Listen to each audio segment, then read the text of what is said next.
and also let him share his screen. And I requested the slides just in case there is any problem, you can play them. Yes, I have it ready, Dr. Rao. Yeah, you can introduce him, then we can start with the slides.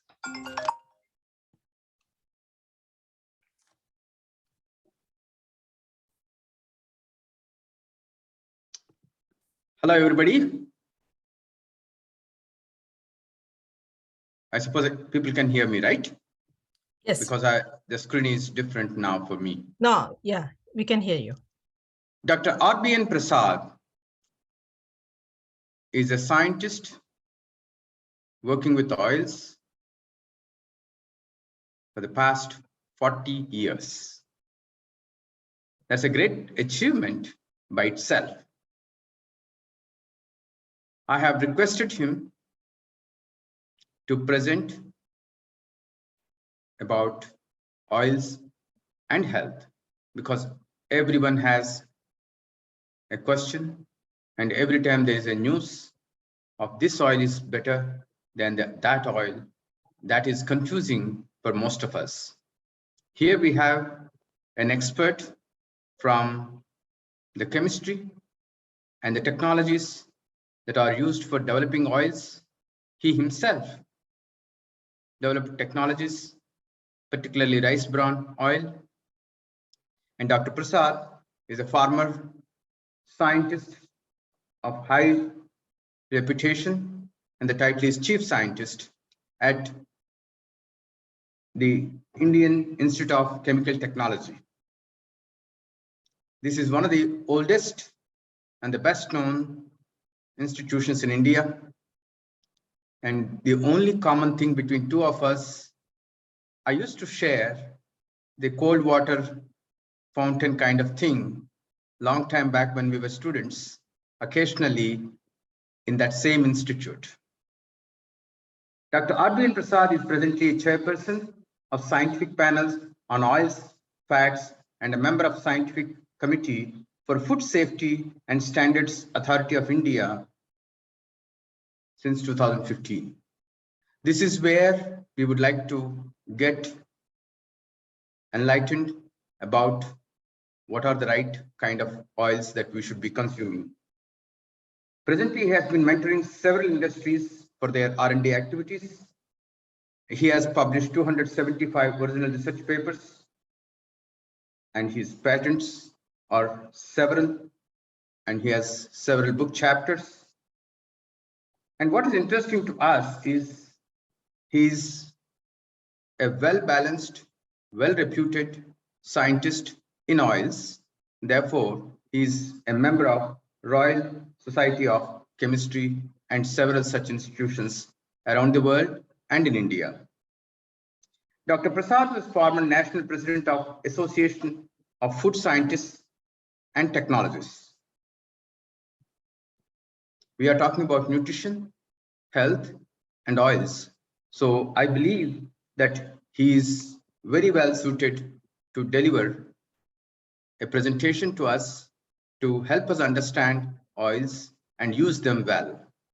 He has already given more than 250 presentations, and we welcome him to give us his knowledge so that we can use it every day in our lives and have better health. Welcome, Dr. RBN Prasad, for the presentation. Thank you. Thank you, Dr. Srinivas. You could see my slides now? Yes, we can see your slides. Yes, we Okay, can. that's great. That's great. See, today, first of all, I thank Dr. Srinivas for inviting me to share my some of my thoughts on particularly on the how to handle and consume oils for better health. So I must thank Association for Human Development and also India Home. So I was told that India Home is taking care of the needs of the senior citizens. That's really a great gesture from that organization. Incidentally, I'm also a senior citizen. I'm also 67 plus year old. We are all friends. So naturally, perhaps our wavelength will match, and I could able to really convey something to you to take message to whom. So with this, I will try to really, try to really provide some sort of very, very general lecture, why we are consuming oils and fats. First of all, what is the necessity, how much oil to consume, and what are the invisible fats, what are the sources of oils and fats in the kitchen, and what are the types of fatty acid present in oils and fats, because that really matters, fatty acid. So importance of essential fatty acids and long chain polyunsaturated fatty acids, because body cannot synthesize essential fatty acids, you need to provide it. So then dietary guidelines for optimum ratio of fatty acids required, because the ratio is very, very important. I'll try to really make it simple, even though it looks complicated, but it's very simple. I'll try to really provide in a very, very simple manner. So then after that, fatty acid composition of common and also several uncommon oils and fats. That's mostly they come in individual fats. Then finally, how to choose oils and fats for getting optimum ratios. And there are several minor constants in the oils and fats. They have a lot of nutritional importance, and we'll talk about that. And finally, what sort of care we need to really take during the frying of oils and fats. And also there are several myths and facts. During my lecture, I'll try to cover some of the things. So with this, I'll see, basically what I really request all of you is, we have to remember one thing. See, definitely the quality and quantity of the oils is very important, because oils and fats, they get energy, they give health and nutrition. But it's not the only oils and fats may not take care everything for our health. See, because no, some advertisements will really tell that if you take that oil, everything will be taken care. No, it's not correct really. So the definitely healthy balanced diet is very important for overall health. So, and second thing, I think globally nowadays, no, there are several viral videos with unscientific information. I think request you don't really bother about those things. They're really scary. See, with this background, at least we should know what are the macronutrients. All of us, we know the fats and oils, they give a lot of energy. That's 9 calories compared to protein and carbohydrates. Both protein and carbohydrates, they give 4 calories, whereas fats and oils give 9 calories. That is the reason, no, we see that it gives a lot of energy. And the thing is, in the next slides, I'll be telling. So definitely we require, of course, not more than 30% of total calories. So, and at the same time, proteins. If our weight is 60 kilos, we need to really what to call take 1 gram per kilo. That means 60 grams of protein. Let us really what to call look at that, whether we are taking that much protein or not. Even if we take all good protein, good fatty acids, good oils, sufficient things based on some advertisements, if you are not taking protein, definitely because we cannot really take care of our health. At the same time, carbohydrates are very important, particularly for energy. So, and again, we need to really depend on doctors and dietitians. Say, for example, somebody has kidney problem, we should not take protein too much. And if you have liver problem, we should not take fat too much, because we're all senior citizens, we need to take a lot of care.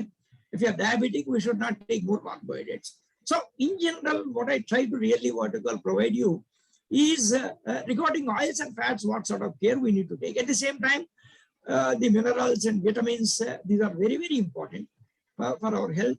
And also fiber, it helps food move through the intestine. So particularly Srinivas is doing a good job by propagating the millets with more fiber, and also water, finally, hydration of the body. So these things are, all these things together, put together, they're very, very important. See, when you really look at, so see, this slide, I don't take much time, but I want to tell sometime back, I told you, see, balanced diet is very important. That is in WHO. So generally they come out with health guide. So in this particular one, I want to really look at 3 points. First one is, 30% of total energy, I take care. See, what they say is, don't take not more than 50 grams of free sugar. That's 10% of the total energy. But what, again, they say that ideally it is only 5%. That means we should not take not more than 25 grams of sugar. And similarly, not more than 5 grams of per day salt. So if it prevents the hypertension, reduce the risk of the heart disease, stroke, particularly in adult population. Also, let us try to prefer iodized salt. And one more thing, most important thing is, at least in India, people really neglect it. Take at least 400 grams in 5 portions of fruits and vegetables a day. So we will not consider, WHO do not consider potatoes, sweet potatoes, cassava and other starchy roots in the what you call, no, in vegetables and fruits. That's the reason. So restrict your sugar, restrict your salt, and take minimum 400 grams of vertical fruits and vegetables along with good oils and fats. Then only oils and fats will be really useful. Otherwise, whatever care you take, there's no use. See, already I told you, oils and fats, they provide energy, 9 calories, they provide nutrition, they're rich in nutraceuticals like oryzanol, tocopherols, phytosterols like that. And they give health. See, particularly they contain omega-3, 6, 9 fatty acids responsible for several biological functions. If you don't take these fatty acids, most of the biological functions, they really stop. So coming to, I think I request you to remember some of these, what I call vocabulary. So because I use quite regularly these things. One is SFA, that means saturated fatty acid. So every time I don't write saturated fatty acid, SFA means saturated fatty acid. Like MUFA, monounsaturated fatty acid. PUFA, polyunsaturated fatty acid. And essential fatty acids are two. One is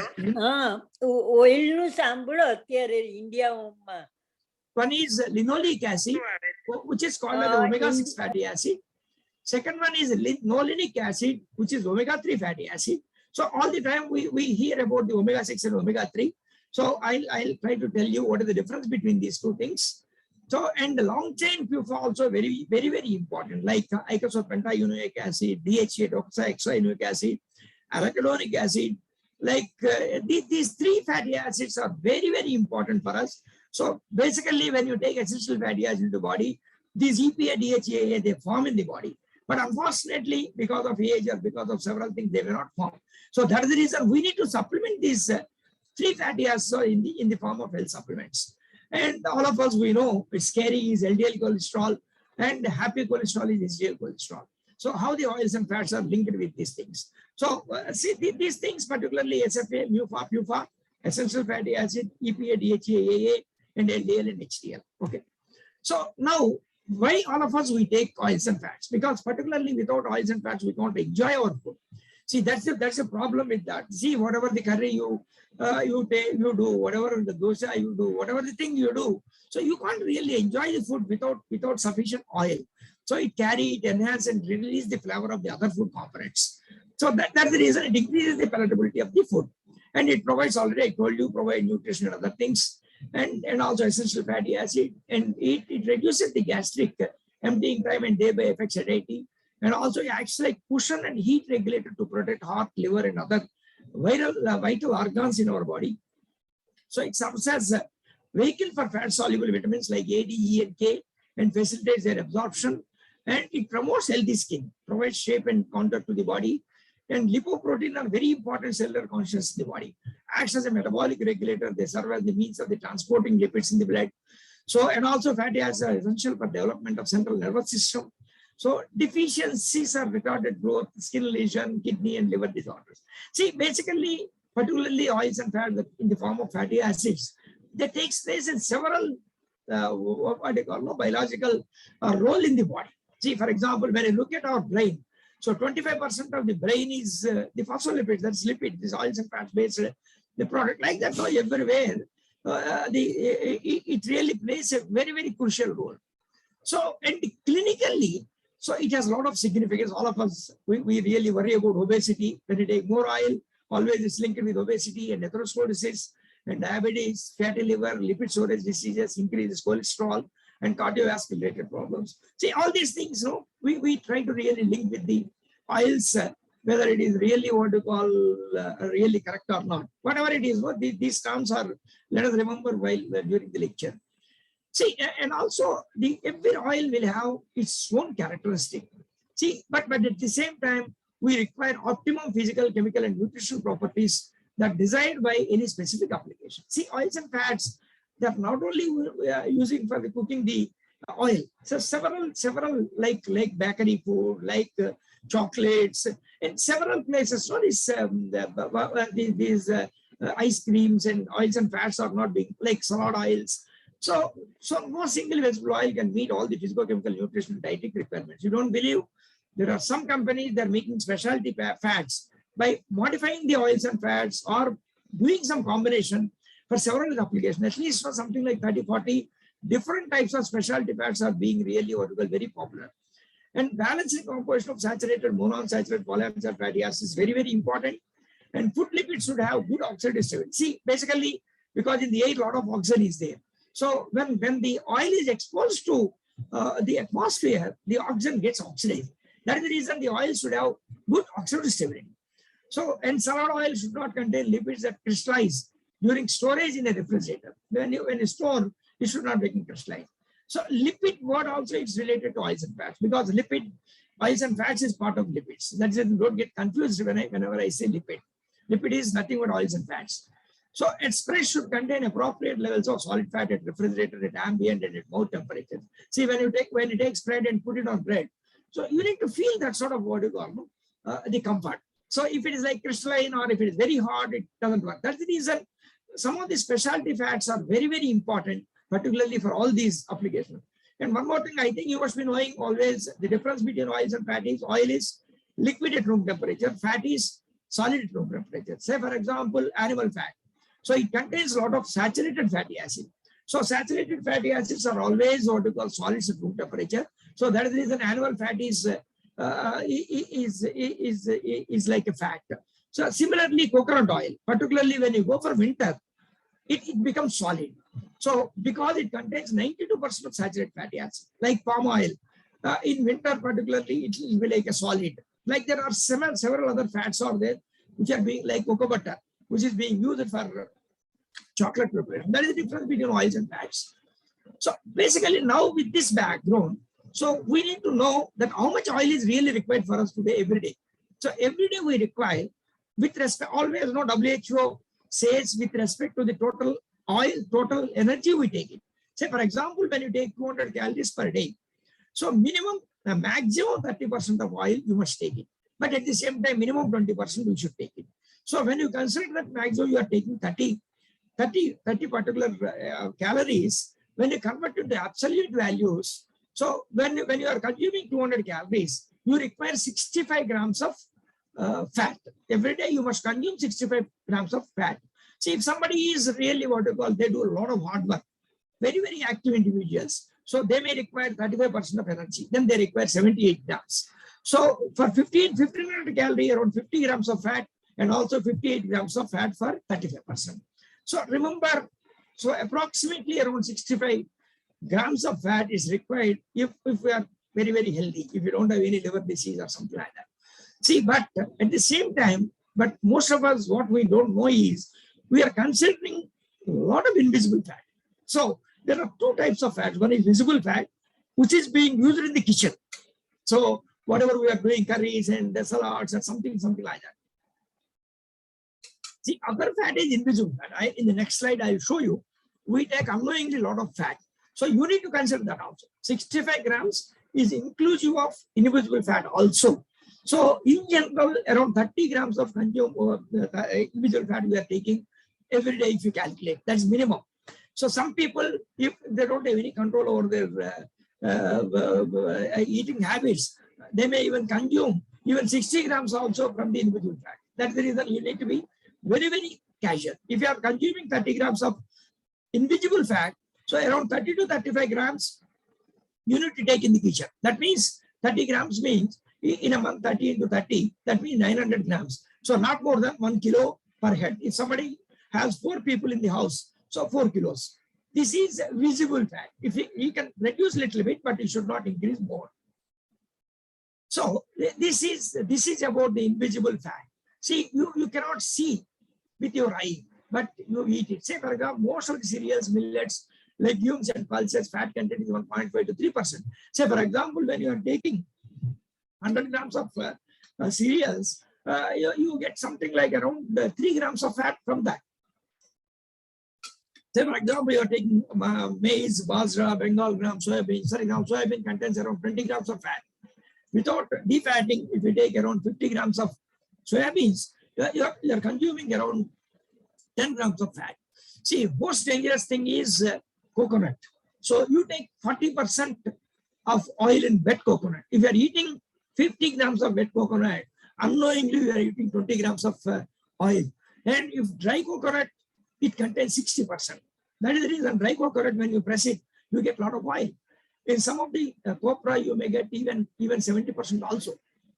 Like groundnuts, because we eat very casually groundnuts, it contains 40%, almonds 58% oil, cashews 45%, walnuts 64%, pistas 42%. Say, for example, somebody is consuming 100 grams of these things. So approximately you're getting 50 grams.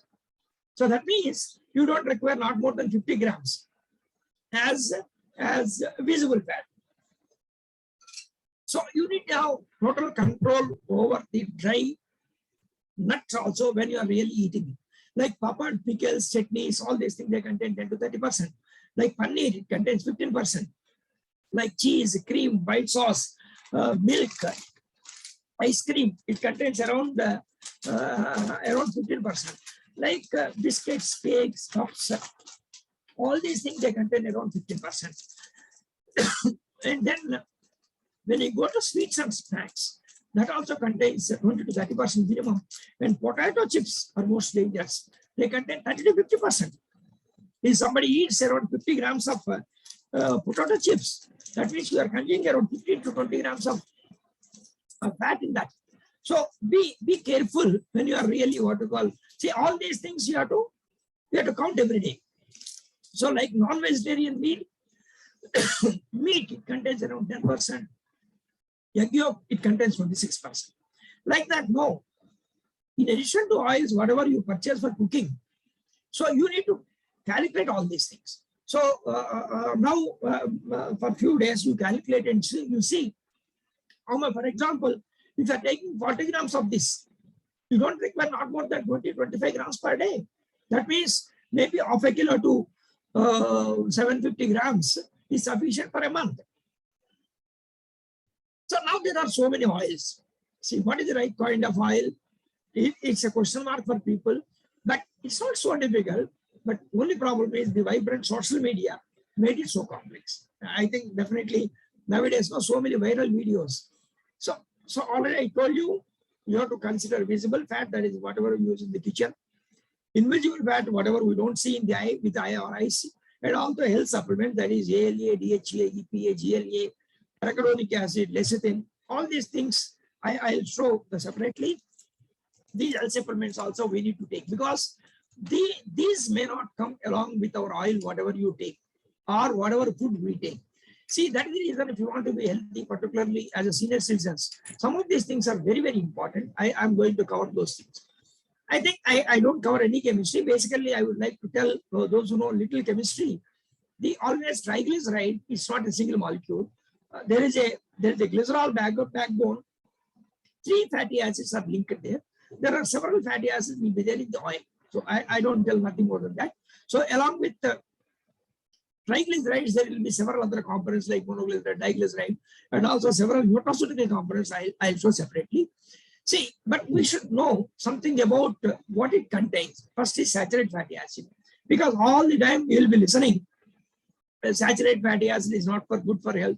Even WHO is telling that try to restrict the saturated fatty acid content in your oil. See, generally up to 10% of what you call your energy you can take saturated fat, but now what WHO says that maximum possible you reduce at least 50% of that. So that means something like around 30 grams you are permitted to take. But now in the present scenario, after getting a lot of research, maybe you don't take not more than 10 to 15 grams of that. That means something like 40 to 50% of whatever is recommended by WHO itself is telling. Because why? Because saturated fatty acid is prone to raise the LDL cholesterol, which is very, very dangerous. So that is the reason always remember SFA means saturated fatty acid. You need to see any oil, it contains 10 to 15%. That will be really good. A thumb rule you just remember. So not more than 10 to 20% I can tell, but 10 to 15% is still ideal. Okay. So I think I don't want to really confuse you names and other things. So basically most popular things are palmitic stearin, but not necessary for you. Remember saturated fatty acids, which you require about around 10% in the oil, which is really good for in the present day scenario. Okay. So next thing is monounsaturated fatty acid. So sometime back I told you saturated fatty acid increases the LDL cholesterol, whereas monounsaturated fatty acid lowers the LDL cholesterol. Okay, so that is the reason, and it will not have any effect on the HDL cholesterol, but it lowers the LDL cholesterol. Most olive oil, canola oil, groundnut oil, rice bran oil, all these things are, they contain monounsaturated fatty acid more. Most popular fatty acid is only oleic acid, monounsaturated. Sometime back I told you, particularly saturated fatty acids, I think I must tell you, animal fat is the main thing, and also coconut oil contains 92%, and like palm oil contains around 45%. These are the most rich saturated fatty acid containing things.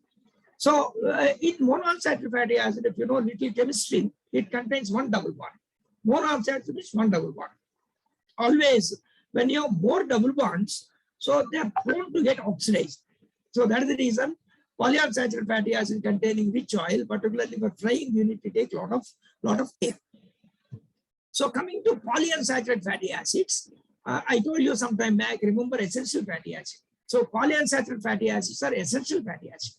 There are two basic polyunsaturated fatty acids, which are called as linoleic acid and linolenic acid. Linoleic is called as omega-6. Linolenic is called as omega-3. These two body cannot synthesize. So naturally, you need to really provide from the oil. Say, for example, somebody is consuming every day coconut oil, which contains 92% of saturated fatty acid. I will show you in the next slides. It does not contain, it contains polyunsaturated fatty acid very little. Imagine tomorrow you are not providing essential fatty acids to your body. How several metabolic process will really take. Say, for example, somebody may argue Kerala, they are taking the coconut oil. But in Kerala, most of the people, they eat fish. Fish contains a lot of polyunsaturated fatty acid. That is the reason, even though they eat, I'm a typical vegetarian. So if I start consuming only coconut oil, I don't consume fish, then I will die after some time. So that is that danger. That is the reason we need to be careful what we are supposed to take. Okay. So see, sometime back I told you, by taking oils and fats, you may not be extraordinary health. But if you don't take the quality oils and fats, definitely you will land in trouble. So these essential fatty acids, the body needs them for basic functions, including production of various hormones. And the most popular thing are sunflower, safflower, soybean, cotton seed, sesame, flaxseed, chia seed, these sort of things. See, only thing is, in this case, we need to remember omega-3 fatty acid is not present in every oil. So that's the reason we have to be really cautious. In the future slides, I'll tell you. So basically, omega-6 is linoleic acid, written in pink color, that is available in all vegetable oils. Whereas arachidonic acid and gamma-linolenic acid, they are not present in the ordinary oils. Arachidonic acid is present in egg and also milk. And the gamma-linolenic acid, it doesn't present in the ordinary oils. It presents in evening primrose oil, borage oil, like that. So this importance I will tell you later. So then omega-3 alpha-linolenic acid, again, is present in all the oils. Again, this icosapentaenoic acid, EPA, and docosahexaenic acid, DHA, they present in fish oil. So basically, these two are from alpha-linolenic acid in the body. These two fatty acids they manufacture, biosynthesize. From linoleic acid, arachidonic and gamma-linolenic acid, they get prepared in the body. If you don't consume these two things, next these compounds, arachidonic acid, gamma-linolenic acid, EPA, and DHA, they don't get prepared in the body. So that is the reason we call it as essential fatty. That is the reason we should not ignore by taking this essential fatty acid. Only thing is, its chain length is more, 20 and 22. That is the reason we call them as long chain polyunsaturated fatty acids. Okay. Then when now we came to know that we should require at least 30% of our energy. And now what sort of fatty acids we need to consume? So saturated fatty, already I told you, less than 10% energy. But what WHO recommends is 50% of these. PUFA, 6 to 11%, that means approximately 10%.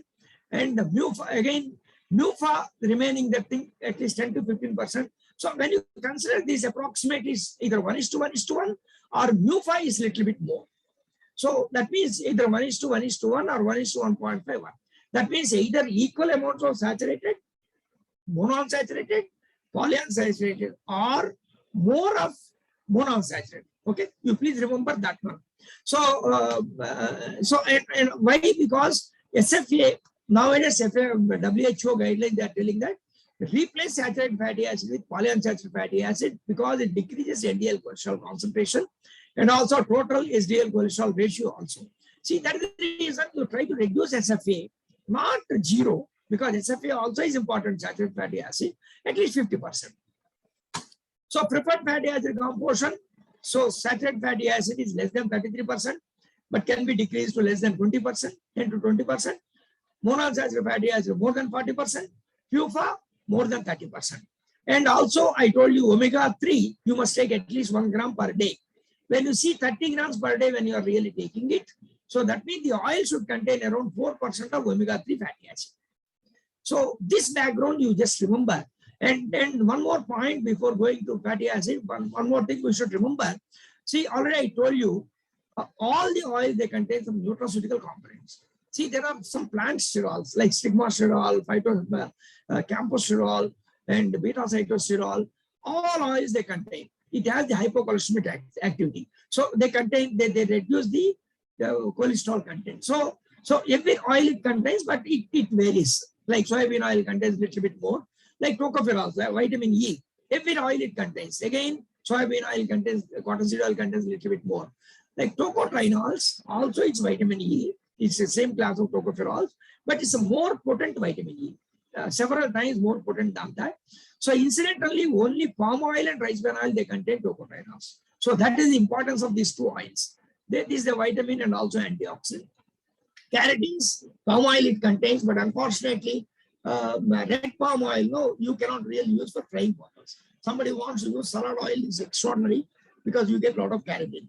But during refining, you really destroy the keratin, you make the palm oil. And rice bran oil is a wonderful oil, it's very close to my heart.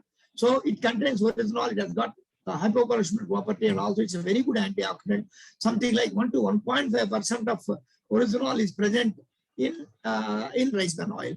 And also sesame oil is really excellent. That is the reason in India, people use sesame oil for the long storing pickles because it contains the lignans, we call them sesamine, sesamolin. These compounds, they have very good hypocholestemic activity, anti-inflammatory activity, and antioxidant activity.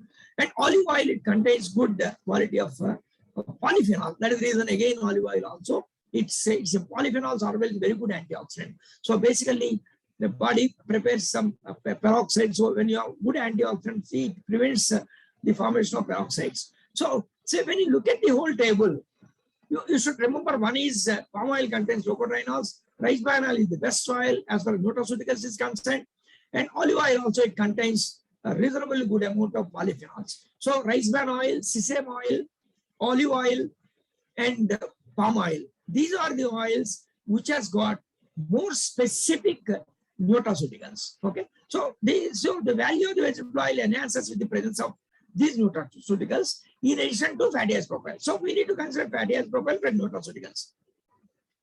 Then how we can characterize the oils and fats now? Already I told you with respect to their fatty acid composition and nutraceutical components. So SFA, that means saturated fatty acid, monounsaturated fatty acid, PUFA, and PUFA polyunsaturated fatty acid, particularly omega-6 and omega-3. That the major fatty acid present already repeated, I told you. Some oils, they contain potent nutraceuticals. I told you rice bran oil, sesame oil, olive, and palm oil. See, you need to choose a combination of oils to fulfill these specifications, which considering, while considering individual fats being taken by the individuals in their daily diet. Okay. Now you remember this particular, you can even share this particular table to everybody. So because this particular table provides nobody will confuse you really when you have this in front of you. See, for example, optimum level, SFA already I told you, WHO says less than 28, PUFA 33 to 43, more than that, omega-6 more than 28 to 33, omega-3 more than 4.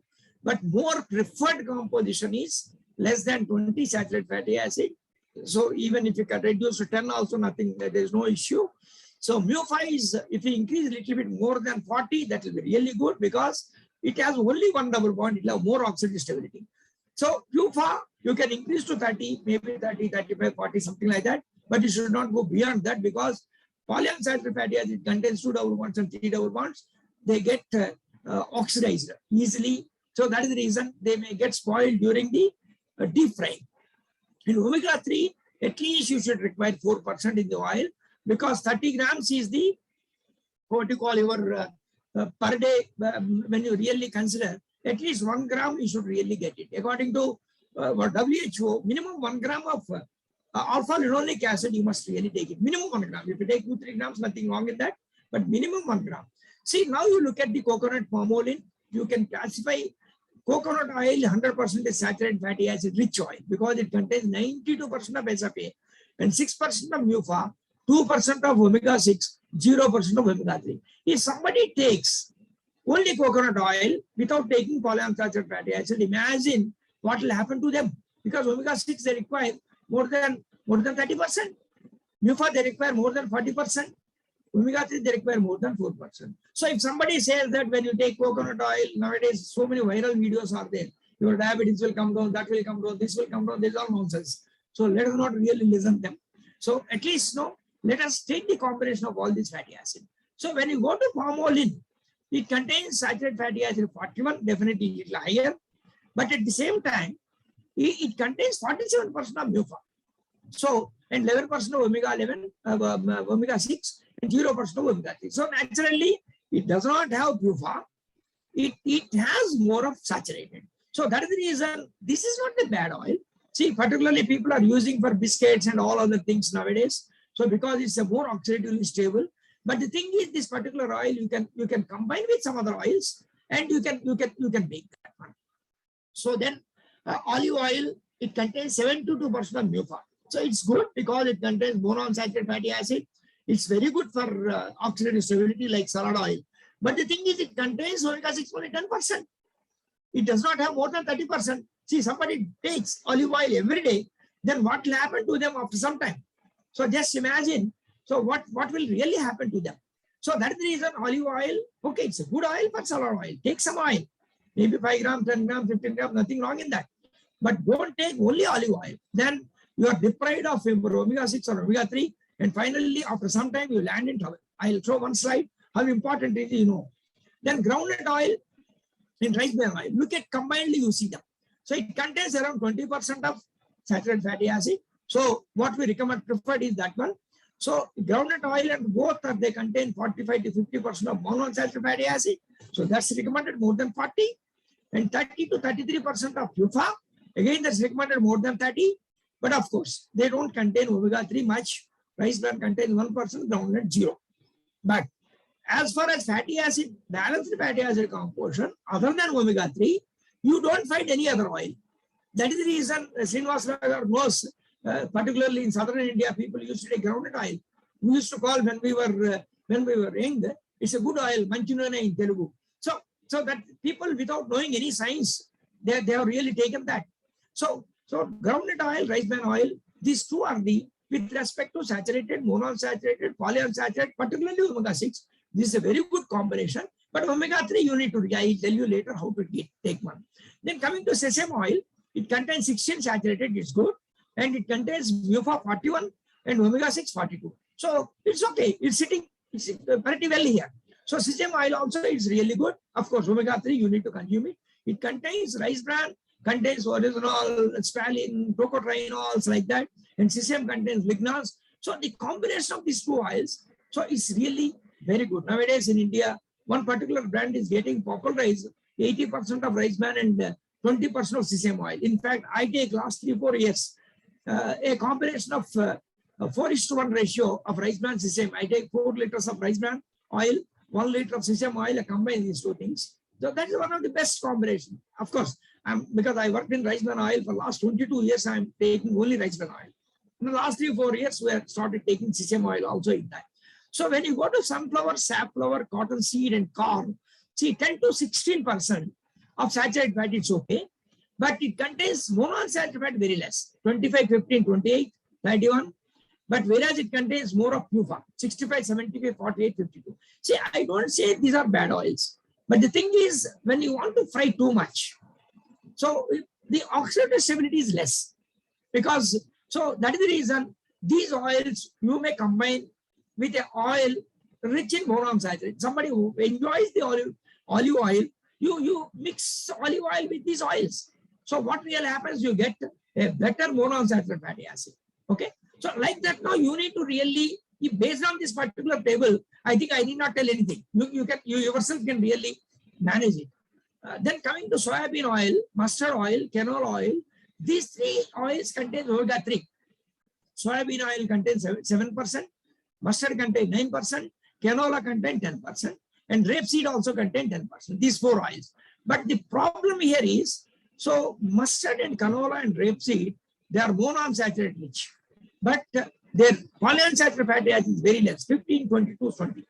So again, this is a problem. So that is the reason, if you want to consume these oils, you may have to really combine with the sunflower, safflower, cottonseed, wherever the omega-6 fatty acid is rich. When you combine 1:1 something like that, or according to that, you can calculate and you can really combine. You get a good composition here. So, but luckily you have this omega-3 fatty acid here. But again, one more hitch is there for omega-3 fatty acid. Particularly when omega-3 fatty acid, you see soybean 7%, is 55. 55 divided by 7 is something like around 1:8 ratio. Okay, so generally according to WHO, the ratio should be this ratio approximately 5 to 10. So when you have the omega-3, when you multiply with 5 to 10, you should get that. That means 5 means 7 into 5, 35.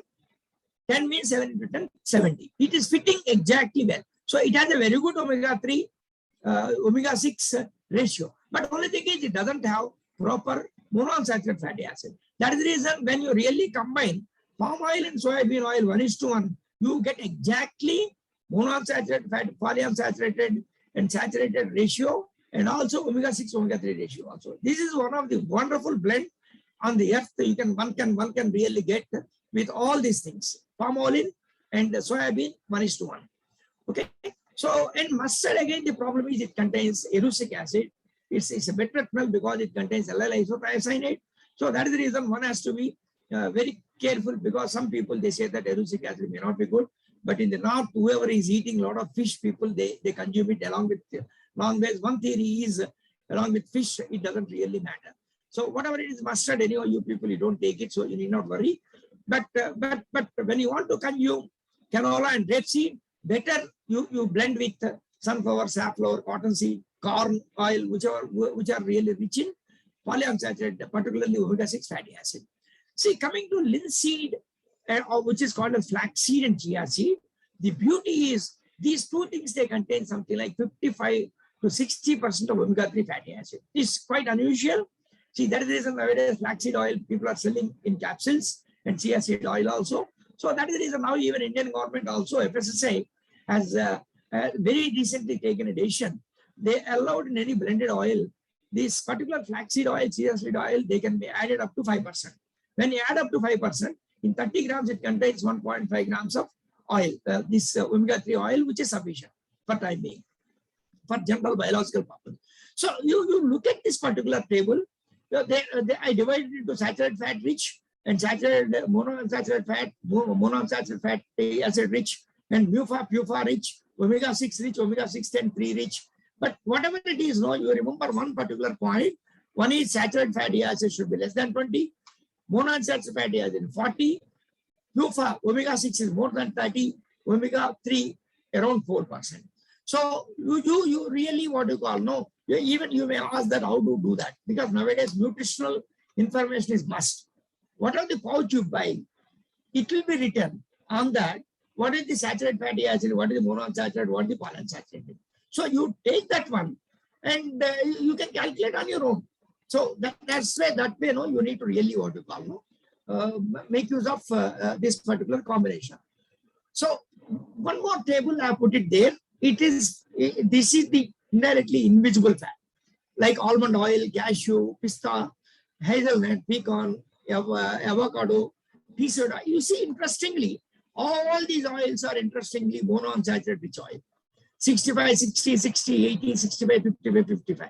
So it contains omega-6 comparatively less. So that is the reason these things, even if you put it outside, nothing will happen, because monounsaturated rich fatty acid. So when you are really eating it, So one thing you remember that you are not providing PUFA much. You are providing more of MUFA. And when you go to tea, grapeseed oil, pumpkin, and walnut, you are giving more of omega-6 fatty acid. And also beauty of walnut oil is it contains 15% of omega-3. So if somebody takes every day some 3-4 walnuts, so the quota of that 1 gram of walnut, you might get it. Like that, similarly, flaxseed, either you can consume flaxseed oil capsule or take around 10 grams of flaxseed. You make like what you call some chutney powder. So every day you consume flaxseed powder in a chutney form or any other pickle form, something like that, around 10 grams, 8 to 10 grams, that takes care of your omega-3 thing. Say, for example, if you are taking rice bran oil or groundnut oil, which has got a very good fatty acid composition, you can combine with flaxseed powder or flaxseed oil, 1 or 2 capsules. So like that, you need to really manage. If you like canola oil, rapeseed oil, nothing wrong in that. Take those oils, whatever I told you, you take omega-6 rich oils like sunflower, safflower, corn oil, you combine with approximately 50-50 or 40-60, something like that, you get the good combination, that's sufficient.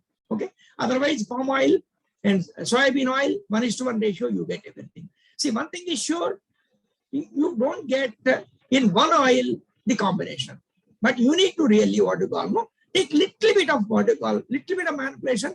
I feel it may not be really so difficult. Okay. So very quickly now I tell, sir, sir, already it's 8:20. I mean, I require another 15-20 minutes. Is okay, no? Yeah. We close at 11 o'clock at 8:30. So if they have questions, they can write down and we can answer later. Okay. But please continue. Okay. And it's up to 8:30 Indian time. Yeah. Okay. So another 15 minutes. Yeah. Okay. So basically, coconut oil, already I told you, I don't repeat everything. Coconut oil rich in saturated fatty acid. So you need to really provide MUFA and PUFA. Like palm oil, it's rich in SFA and MUFA. It does not contain PUFA. That's the reason combined with palm oil, you get a good combination. See, several people, they say that palm oil is toxic. No, it's not. See, every oil is good, whatever God made. So only thing is, people, what they say, it contains more saturated fatty acid, is not toxic. No, I don't agree with that. It contains 45% of MUFA. So we need to really utilize properly this particular one for other purpose, particularly oxidative stable applications like bakery products and other things. So palm oil, combination some other oils, people are started using now. So don't believe that palm oil is toxic. You can because it contains tocotrienols, wonderful compound. So olive oil, already I told you, it's rich in MUFA. So it reduces the LDL, but the thing is, you need to really supplement with some PUFA. That's very important. So you combine with canola oil, not canola oil, like PUFA rich oil, like sunflower oil or corn oil, like that. Okay, high oleic sunflower oil also it's available nowadays. So both the things are almost same. Olive oil, high oleic sunflower oil contains around 70% of folic acid. The peanut oil, groundnut oil, already told you, that's got a very good combination. Only thing is you require omega-3. You take in the form of what you call flaxseed or flaxseed oil or flaxseed. Like rice bran, I told you it's a wonderful oil. I can call it as hot health oil. It contains oryzanol. It contains tocotrienols. It contains scaline. So many compounds. Only thing is, along with rice bran oil, if you combine with sesame oil, so 25% of sesame oil, and also take flaxseed oil. So that will be really what you call, or flaxseed, that will be really excellent. So safflower, cottonseed, sunflower, corn oil, all these things are omega-6 fatty acid rich. So you can combine these oils with either canola oil or rapeseed oil. Sesame oil, I told you, it contains MUFA and PUFA equal amounts. Only thing is, it does not contain omega-6, omega-3. So take again like rice bran and groundnut. You take 1 to 2 grams of flaxseed oil or flax seeds. Mustard oil, again, a different story. It contains uric acid. Try to avoid it. Canola rapeseed oil, it contains MUFA more. It contains more of omega-3, 10%, but less of omega-6. So naturally, you need to really combine with like sunflower oil, PUFA rich oils. So soybean oil, it's a good oil. It has a very good omega-6, omega-3 ratio. But the thing is, in this case, it contains less of what you call the monounsaturated fatty acid combined with olive oil, and you can enjoy olive oil and soybean oil, omega-3 fatty acid. So linseed oil or flaxseed oil, chia seed oil, always we used to supplement the omega-3. You take every day 1 or 2 grams of what you call capsule form, or you take flaxseed. So already I told you now how important is omega-6, omega-3. Already I told you 1:5 to 10 ratio. So that means the ratio must be really ideal. So forget all those things. You take approximately 1 gram of ALA in 30 grams of your fat. So that means approximately around 4% of oil, the ALA in the oil. Otherwise, you consume in the flaxseed, something like that. See, most of us, we consume plenty of omega-6 fatty acid, not enough omega-3. That is the reason we need to be careful. So without omega-3, several biological processes, they will cut down. So due to low content of ALA and high content of LA in common edible oils, the ratio is quite high. A very high ratio promote. That means if we take very little ALA, what really happens? It promotes the pathogenesis of many diseases, including cardiovascular diseases, cancer, inflammatory, and autoimmune diseases. That is the reason omega-3 is important. Every day you must consume 1 to 2 grams of either flaxseed oil or flaxseed powder or something, chia seed oil, something like that. So increased levels of omega-3 people may lower the incidence of many chronic diseases, but don't increase too much. But you need to get at least 1 to 2 grams, 1 to 3 grams. Then what is the way forward? See, no single oil it provides. Already I told you. Some oils like rice bran groundnut, already told you. You have to complement with omega-3 fatty acid. So you have to combination of these things, individual fats also, what you are really eating, individual fats. Based on that, you need to really want to almost supplement your things. And on every pouch of oil, the content of SFA and PUFA is written. So you yourself you can calculate. So some of the recommendations actually ICMR has provided, that also I'll show you. So one example I'll show you. This Amazon brand of canola oil I taken from Amazon USA. So this total fat is 14 grams. Saturated fat is 1 gram. Polyunsaturated fat is 4 grams. Monounsaturated 9 grams. Because always canola oil is monounsaturated rich. When I convert it into percentage of fatty acids, SFA is 7%, MUFA is 64%, PUFA is 29%. In this omega-3, it's 3 grams in 30 ml. So it's high. So, and also PUFA is less. That is the reason I told you, you really want to combine with any other, like this one, you can calculate on your own. You try to really want to do your exercise. This is a flaxseed oil. See, for every serving size of see 7.6 serving size of 15 ml. So 7.6 grams is alpha linoleic, because I told you it contains 55% of alpha linoleic acid. So linoleic acid is 1.9 grams, oleic acid 2. But this oil we will not use for cooking purpose. It's only supplemental. So what ICMR and NIN combined, you take groundnut, CCM or rice bran or cottonseed combined with mustard for 18.3, like groundnut, CCM, rice bran, cottonseed combined with canola for 18.3 again, groundnut, CCM, rice bran, cottonseed combined with soybean for 18.3, palm oil, soybean 50-50, safflower, sunflower plus palm oil plus mustard for 18.3. So like, you need not even depend on that now. So what I told you, you see that saturated fatty acid is less than 15-20%, monounsaturated more than 40%, polyunsaturated more than 30 to 40%, 30%, minimum 30 to 40%. And then omega-3 you must take 1 to 2 grams. Already I told you different combinations. I think you can.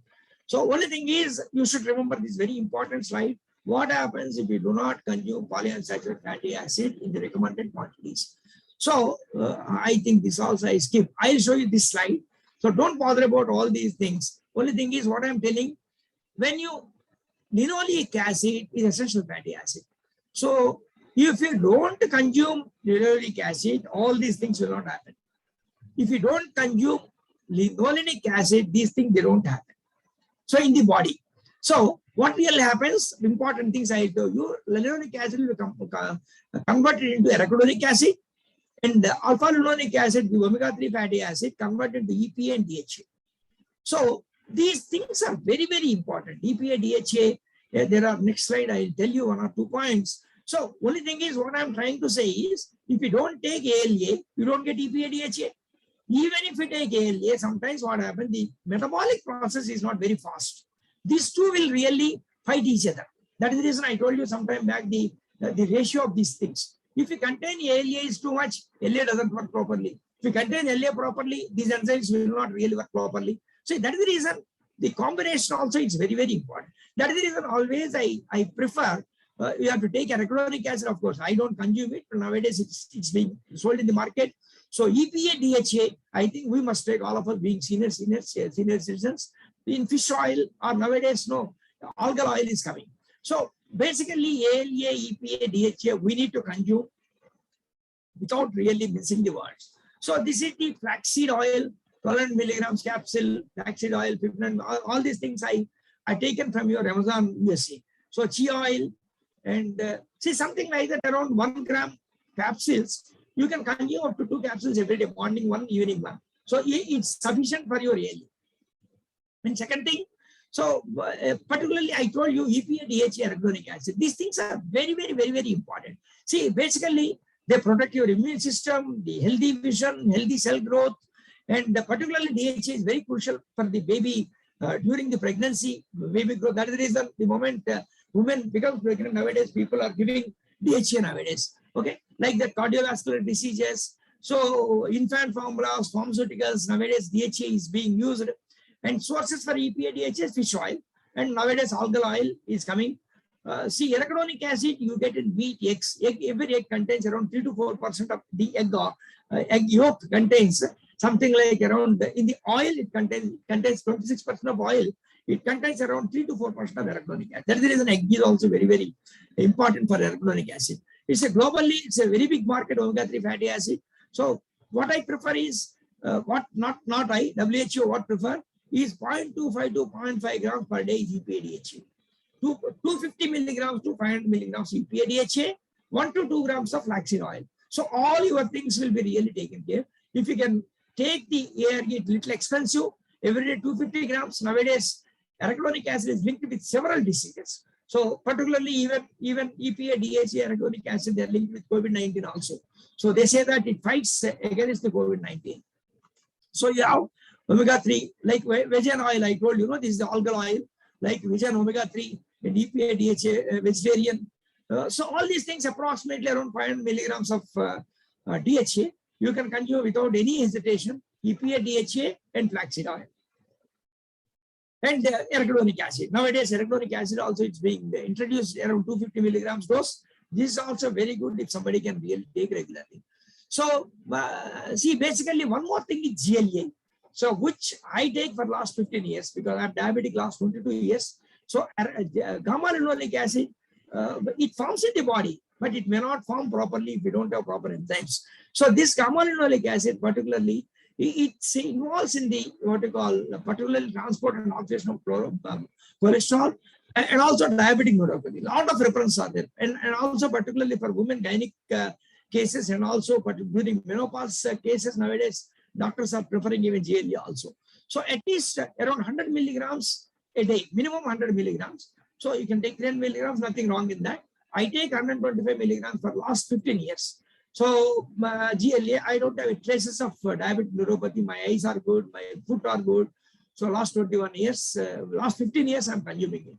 So GLA particularly, we all senior citizens, whether you have diabetic or not, you please really what you call consume. This is after oil, nothing more than that.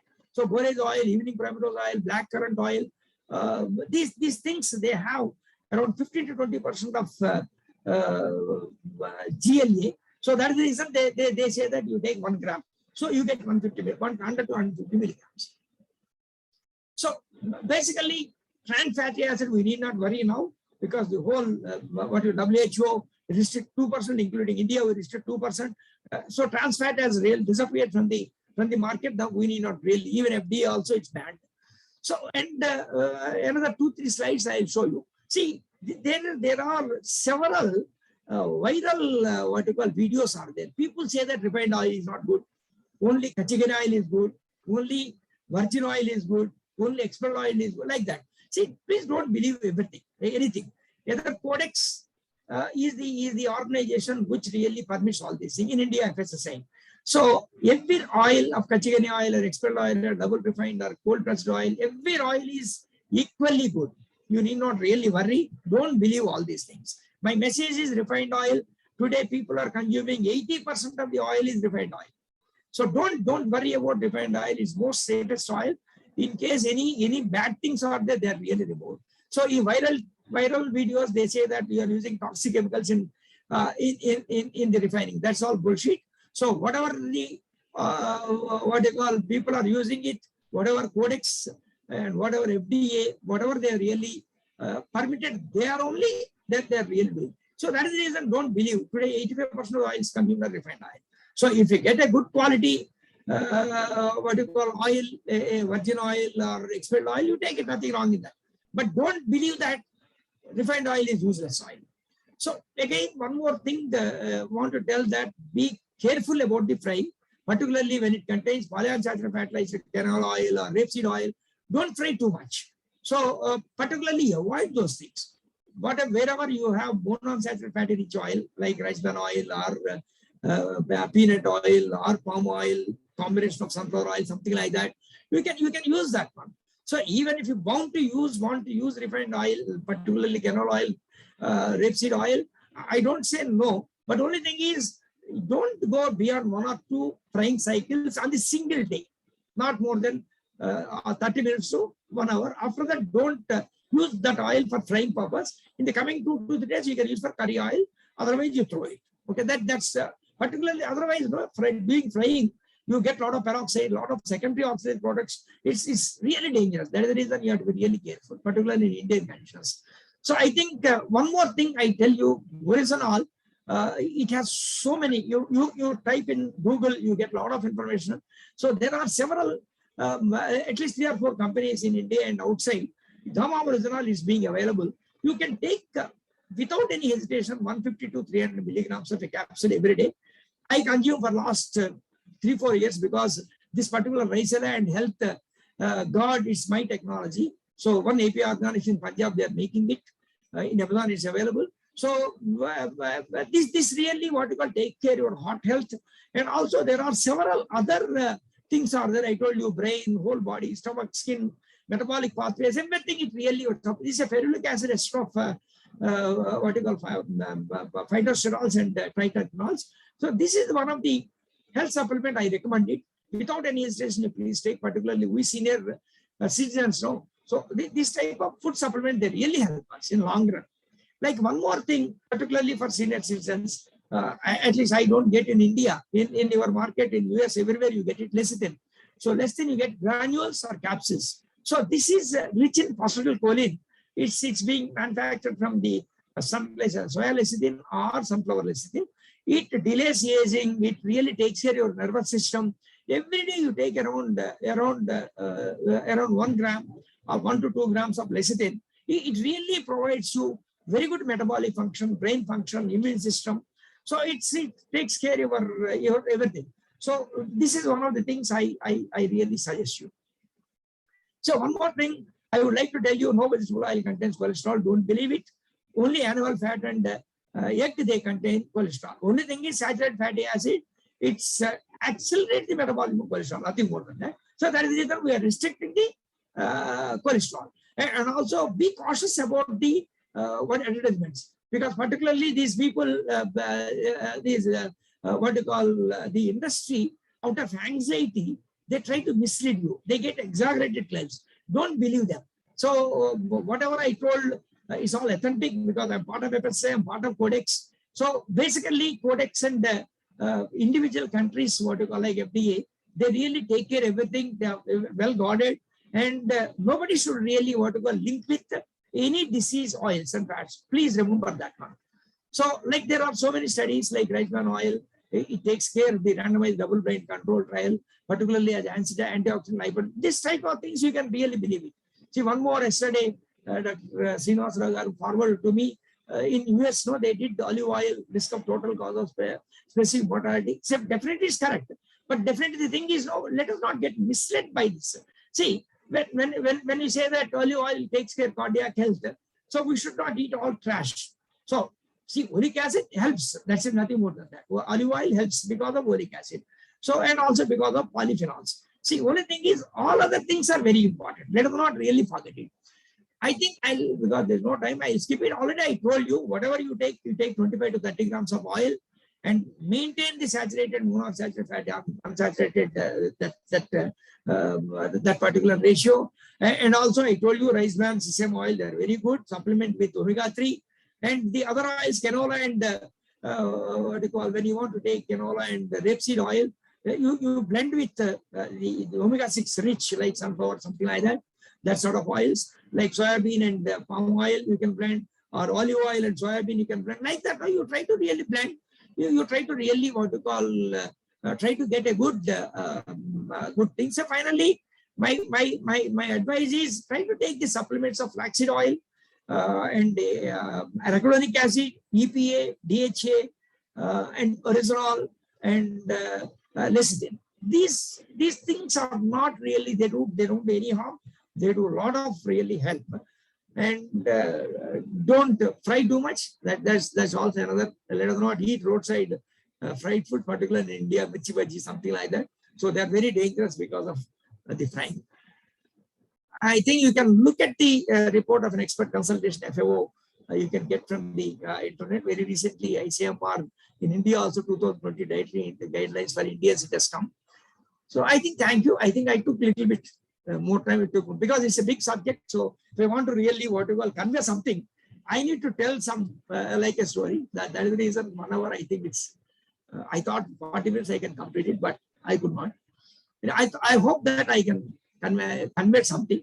I think you're most welcome to send me. My email is very simple: rbnprasad@gmail.com. Or Srinivasarao is there as contact, and whatever the if you want several questions are there, I don't mind even coming once again and have a brainstorming. Thank you very much. Once again, thank Srinivasarao in India Home for giving me this chance, at least to share my knowledge for the benefit of at least my co-senior citizens. Thank you. Thank you very much. I have only 2 points now. As you said, that if members have questions, we will actually write to you and try to get answers and convey it to them. We thought that there are a few oils, but you have given in your presentation more than 28 oils. Which one is the best oil for cooking and frying for every day, sir? In this all oil. No. What I told you, every oil is good. Only thing is the combination of little bit of manipulation. See, I told you already, rice bran oil, peanut oil, these two are very good combination. Like olive oil, when you want to take olive oil, you combine with soybean oil type of thing. Like, no, you need to really think. Say, for example, I told you, I use every day for last 20 years rice bran oil. Of late, last 2-3 years, I'm taking 75% rice bran oil, 25% sesame oil. That's my, that's because both the oils, they're full of nutraceuticals. They have a good, what you call, fatty acid profile. And of course, every day I consume around 10 grams of flaxseed in a powder form. So I get my 1 to 2 grams of what you call alpha-linoleic acid. Every day I take 250 milligrams of DHA EPA. Every day I take 120 milligrams of GLA. So I think that's more than sufficient. Thank you very much, doctor. I have a question regarding ghee, purified butter. Yeah. Actually, I have a slide on ghee. See, basically, ghee is not bad. See, basically, ghee is, I think it contains short chain fatty acid. Okay. So, because of short chain fatty acid, I think I'll tell you without going to the slide. So, because of this particularly short chain fatty acid, it digests very fast. That's the first thing. And beauty of ghee is it contains conjugated linoleic acid, some maxinic acid. These are the trans fatty acids, which are very good trans fatty acids. These things are particularly cow ghee contains a little bit more of conjugated linoleic acid. So these things have a lot of biological importance, like anti-cancer, like cardiac. There's a lot of issues are there. So that is the reason ghee, you need not worry. See, we should not take ghee like 60 grams. If you take every day 5 to 10 grams of ghee, that will be really wonderful.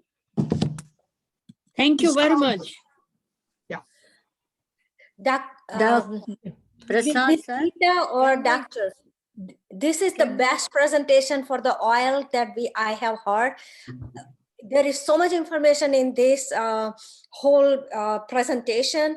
I would like to keep it forever. May we have a link. So if I miss somewhere something, I would like to repeat myself. As I said, this was so simple to understand and it's so much information. I love this one. Thank you so much. And we would like to have a link for this. Thank you. Thank you. Sir, Doctor, can I have a one question. I I have a have question. question. Which butter is better, almond butter or peanut butter for day-to-day use? Almond butter or peanut butter? Which one will be better? See, both the things, if you look at the composition of the fatty acids, both almond and groundnut, so they are monounsaturated rich. I think they are equally good, both the things. Whichever taste you like, you use that. See, both are equally nutritional properties, both are good. Whichever you really want to go like, both are monounsaturated fatty acid rich. So if you really like almond, you go for almond. If you ask me to give marking, I give just 5 to 10% better marks to almond. Okay, thank you, sir. It's very valuable presentation. We all, will benefit from your this I have lecture. one question, sir. Can we mix sesame oil and olive oil to cooking? Yes. So, yeah, sesame oil and olive oil you can use. See, by doing so, 50-50. by doing 50-50. so, you are decreasing the monounsaturated content in the olive oil. So it's okay. But only thing is, because even sesame oil contains 40% of polyunsaturated omega-6. Only thing is that will get reduced when you blend with olive oil. Okay. See. So Thank you. it's okay. You can at least know it's better than 10% of polyunsaturated fatty acid. You are increasing to 25% of polyunsaturated fatty acid. It's little better. It's okay. You can do it. For frying, we can use canola oil, sir. Prasad, sir. No, canola oil, avoid canola oil because see, it's a monounsaturated fatty rich.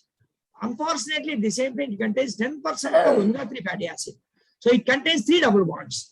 So better when you want to really do that one, you can blend with something like sunflower oil or even rice bran oil or sesame oil. You can blend it and you can do that. As Or it is corn canola oil. oil, I don't prefer. Corn oil, sir. Corn oil, we can use Corn oil you can. Yeah, you can. At least 18.3 will get reduced. So Thank because you, corn sir. oil is omega-6 rich. So at least you're adding some omega-6 also. So I think you can use corn oil. No issue. No issue. Thank you, sir.